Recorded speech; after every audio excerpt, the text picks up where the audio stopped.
Coach Brown, no pressure on you now. Our next presenter is Morrison. Pastor Morrison is a 1987 graduate of McNairy Central High School. He's married to Denise. They have 6 children: Walker, Noel, Damien, Marquisha, John, and Brianna. Pastor Morrison and his wife Denise have 6 grandchildren: Leah, Elena, Trinity, Harmony, Nehemiah, and Melanie. Derek is the pastor of the Pontotoc Second Baptist Church in Pontotoc, Mississippi, and is employed at Toyota, Mississippi in Human Resources and General Affairs. Please welcome back to the Roundhouse, Derek Morrison.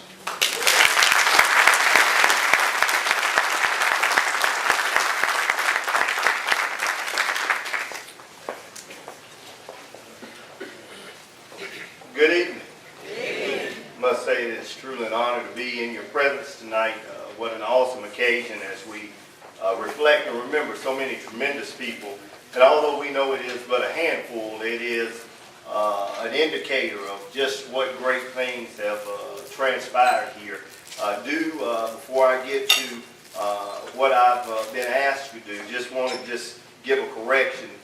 No disrespect to the last honoree and Coach Maxson, but one of those losses came to Raymer.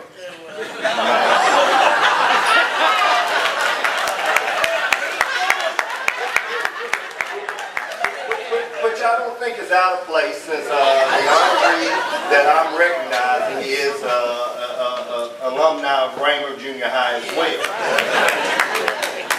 Tonight I've been given the great privilege to be able to recognize Fredrick Wyke as an inductee for this year's Hall of Fame. One of the interesting caveats about Fred is that Fred passed shortly after our graduation, and even if he had not and had lived longevity, I don't think it would have been any more impactful than his life has already been. Oftentimes, as we look at what to say, my memory goes to one of my early occasions of meeting him, and it was actually in the 6th grade, where I had moved from Biggersville, Corinth, started school at Raymer Junior High, was a new kid, had met Fred at some vacation Bible schools at my church, St. Rest, some years before. But you know, being a young kid, as you go to a new school, it's always a lot of nerves, and you're looking for someone that you can connect with. And I still remember those days of Fred Wyke and Bobby Wyndham kind of taking me in under their wing and welcoming me in and allowing me to get comfortable being an Eagle. And so from that time on, Fred and I developed a really great friendship.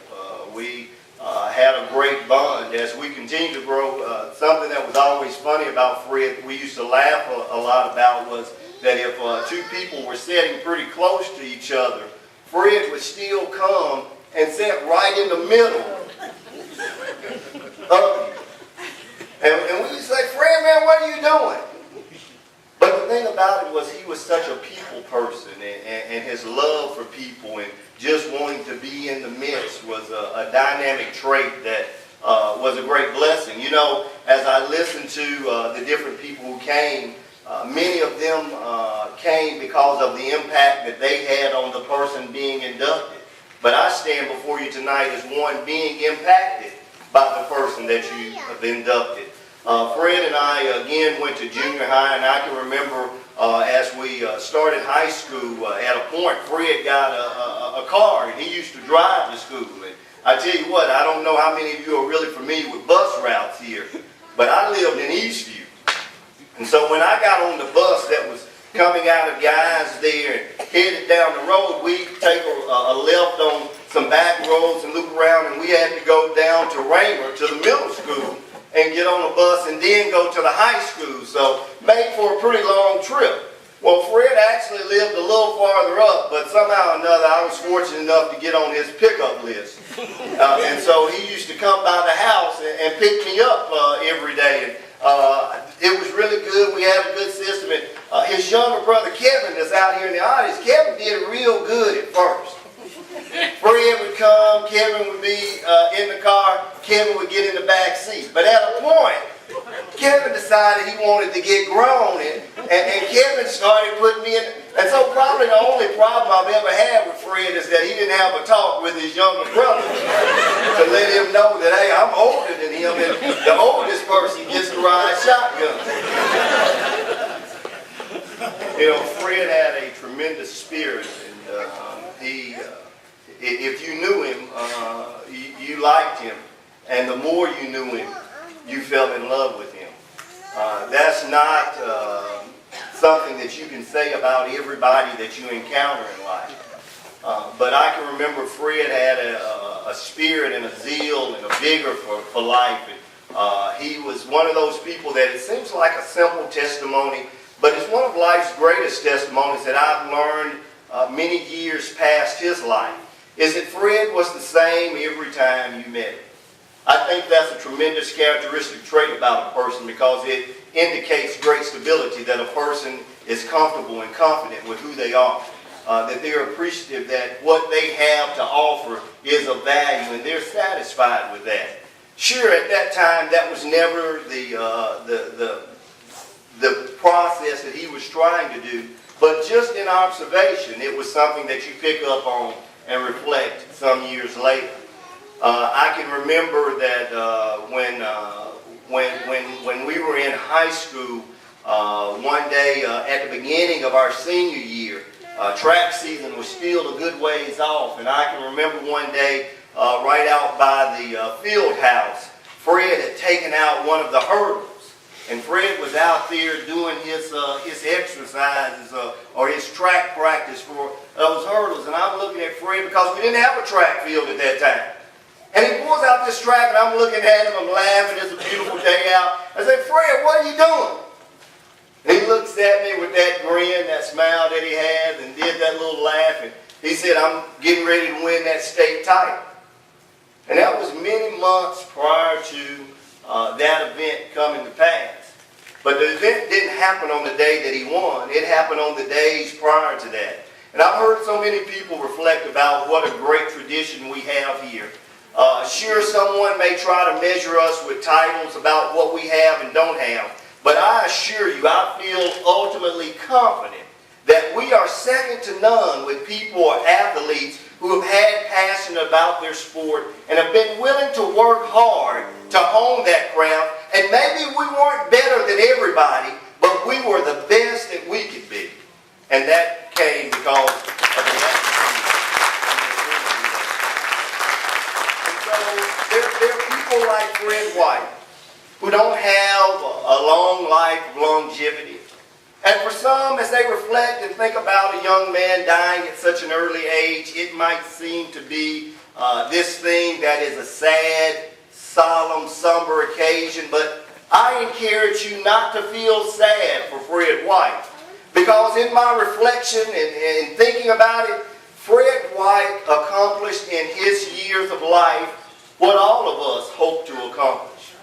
He accomplished that he made an impact on the lives of people he met that would reach long beyond the years that he lived. And so he affirms the statement without a doubt that has been said by someone, that it's not the amount of years in your life, but it's the amount of life in your years that really count. And so it is with great honor and a great privilege that we present this to his family in his remembrance for the great work of dedication.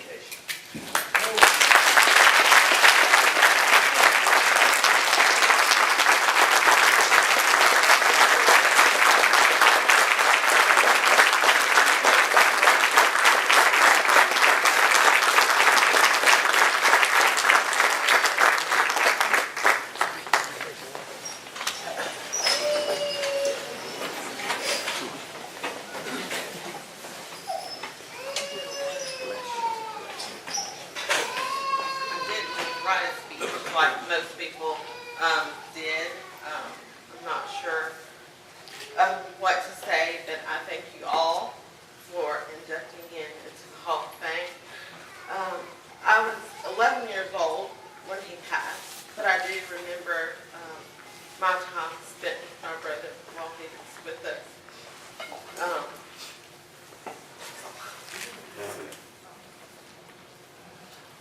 say thank y'all for inducting him. Y'all have a blessed day. Mike Walker, you know what Raymond wants to be.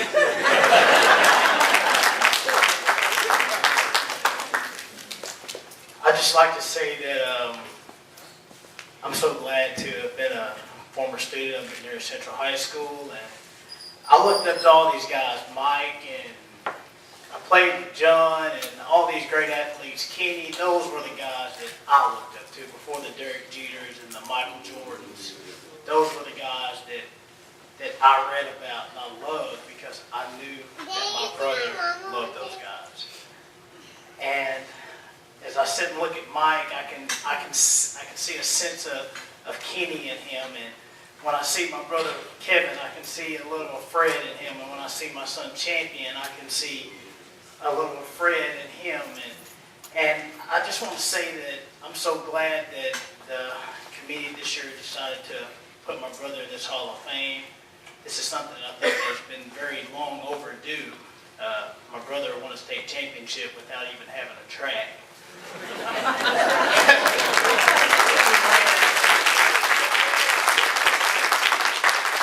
He ran up and down the highway and won a state championship. That's like a movie or something. I think that's what his purpose was in his life, and I just like to ask my parents to stand up. I think they're the classiest people in my life. Each spent all their life.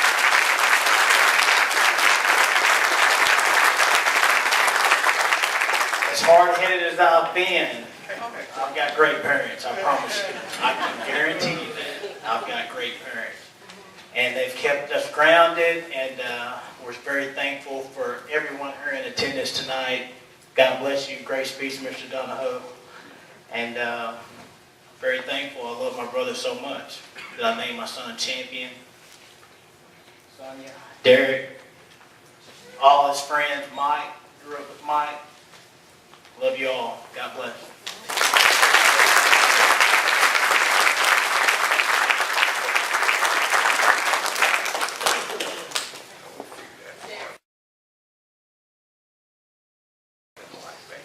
Those White boys grew up in Eastview, right next door to me. Pretty special family.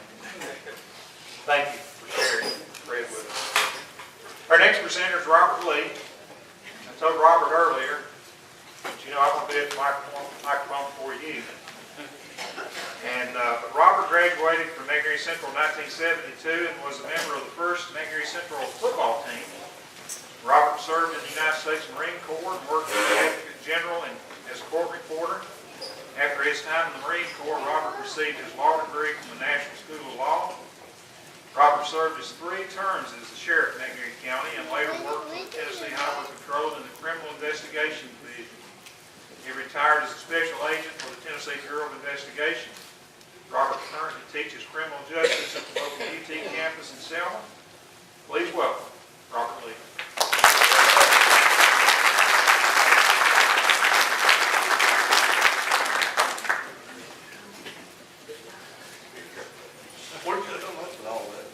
I've forgotten all that.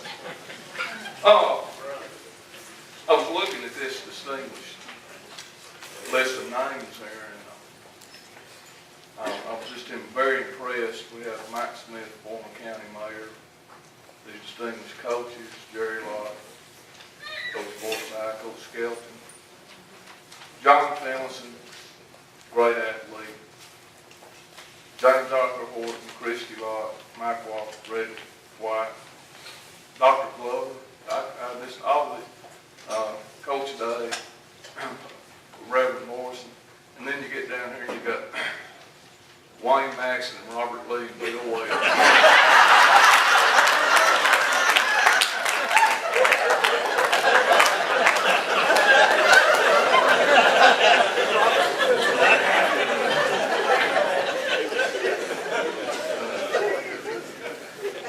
It's 9 o'clock, no need to get in a hurry now.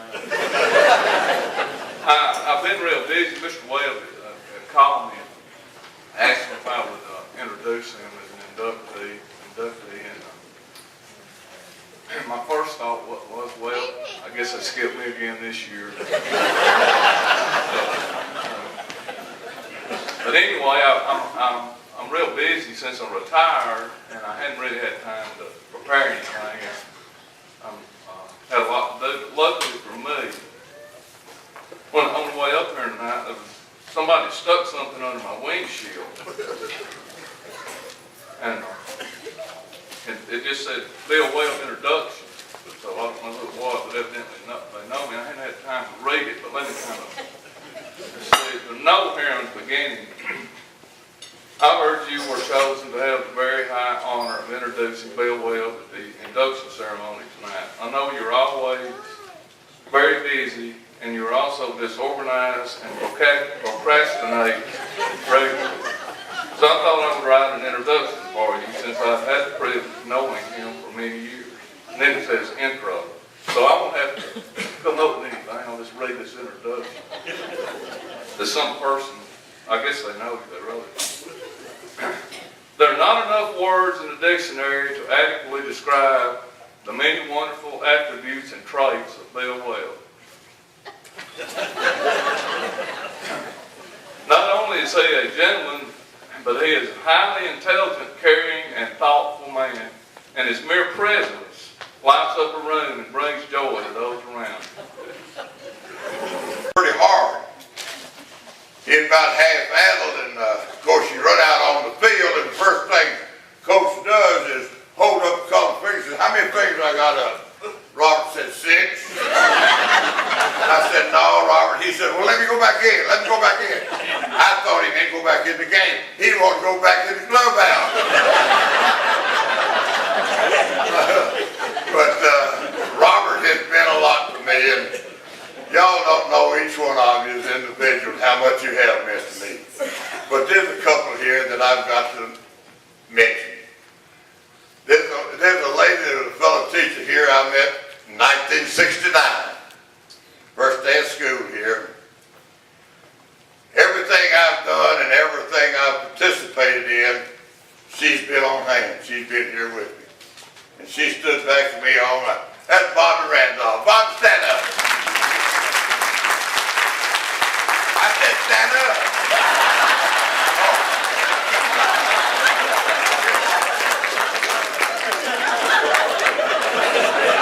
And there's another lady here. She didn't play sports for me, but I wish she would have, because she put out 7 boys. Well, I believe 5 of them played ball for me. Sometimes I had a freshman, sophomore, junior, and senior on the club.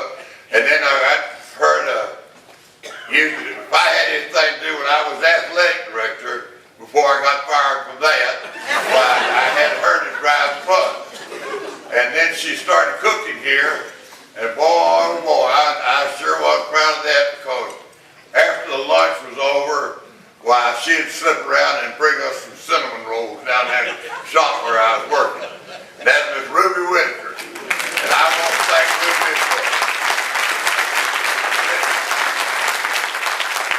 allowing me to have her boys that thing, and I hope we didn't teach them anything wrong. They were all good boys. Well, I say good. I guess they're pretty good. But anyway, you know, I'm getting to an age that I've gone past my life expectancy. And I sat down the other night and I wrote down about 40 names. I see several of them here tonight. I want to find out who's going to be my pallbearer. Well, I broke them down, and I got the active pallbearers, and I got the honorary pallbearers, and then I got the honorary pallbearers. And that was the biggest list of all. But I thought that every one of them, at some time or another, you too, Brian, you've almost drove me crazy at one time or another, and I wanted to give you all the privilege of being the last ones to let me down.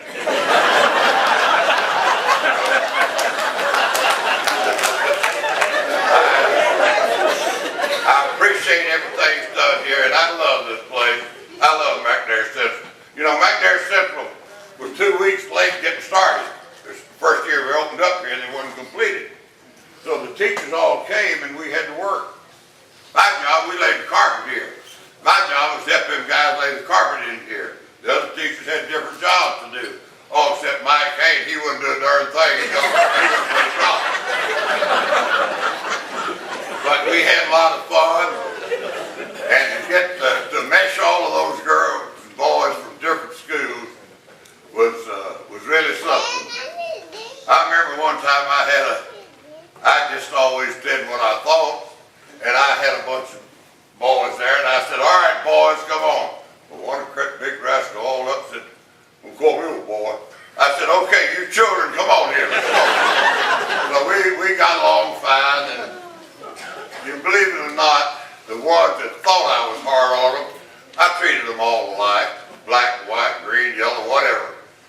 But they thought I was picking on them if I corrected them in any way. And today, some of them are the best friends I've got. My last birthday, I got over 200 birthday cards. And that meant more to me than anything because many of them were from ex-students. Y'all that are available here know who you are. And I'm hesitant to call names of all the people because I might leave out someone. But if I had the size of John Fiddleson and the jumping ability of old Mike Walker and the speed of Fredrick Wyke and the brain of James Arthur Horton and the looks of Lot, I had no telling what I was about. Wouldn't that be something?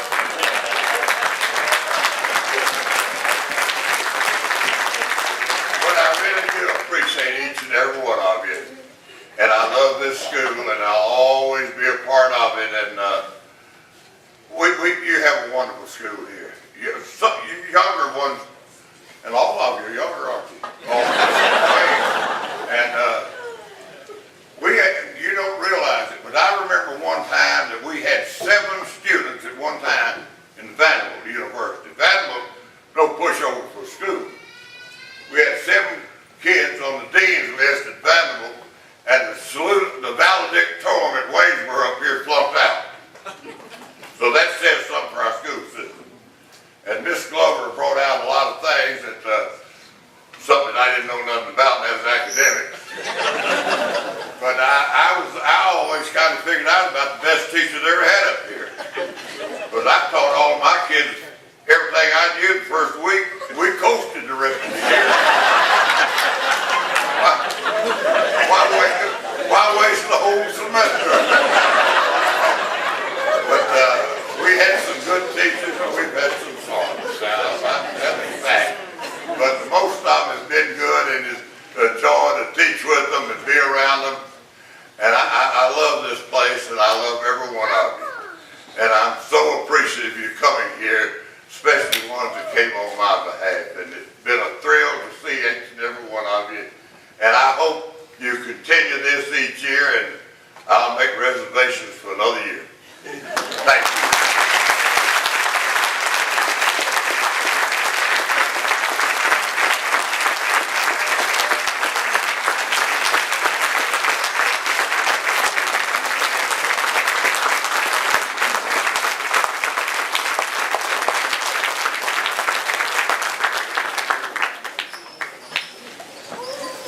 Well, I don't know where you could go to get any better entertainment than this. It's pretty amazing to me. I want to thank all of the people that were involved in putting this together. Once again, recognizing our board of directors.